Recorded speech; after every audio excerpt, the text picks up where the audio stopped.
In the early 1900s, a desperate telegram was sent to Lagos.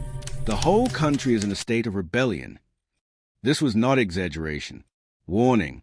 For over 3 decades, a secretive resistance movement had pushed back against one of the most powerful empires on earth.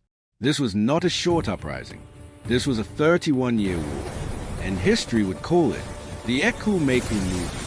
The Ekumeku movement emerged in Anioma land, in what is now southern Nigeria. At the time, British colonial forces were expanding aggressively, seizing land, imposing taxes, and dismantling indigenous systems of governance. But the people of Anioma did not submit easily. Instead, they organized in secrecy. They used guerrilla tactics, coded messages, and spiritual oaths. They struck suddenly and vanished into forests and villages before retaliation could come. By the early 1900s, British authorities were alarmed. The acting lieutenant governor of the southern provinces sent a frantic message to Lagos, admitting that control had slipped away. Reinforcements were rushed in from Lokoja, and another major confrontation broke out at Ikegbe. Yet the resistance did not collapse. From the late 1800s until 1914, the Ekumeku War raged on. Village after village resisted. Ambush after ambush weakened colonial control. Despite superior weapons, the British struggled against fighters who knew the land and were willing to die for it.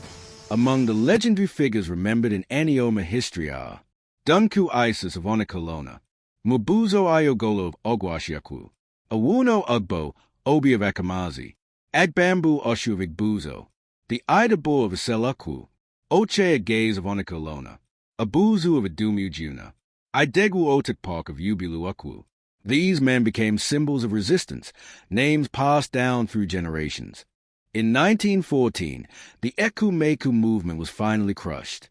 That same year, Britain formally amalgamated the northern and southern protectorates, creating what we now know as Nigeria. The Ekumeku were defeated militarily, but not erased.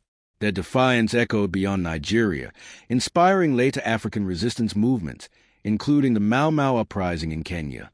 Today, the Ekumeku homeland is part of Greater Igbo land in modern Nigeria.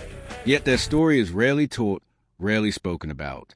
Many historians argue that the Igbo people have remained among the most resistant to external domination, political, economic, and cultural.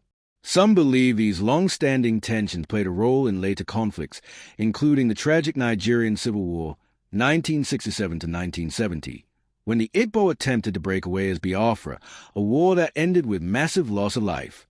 Whether viewed through history or memory, one truth remains: that Anioma people fought for justice.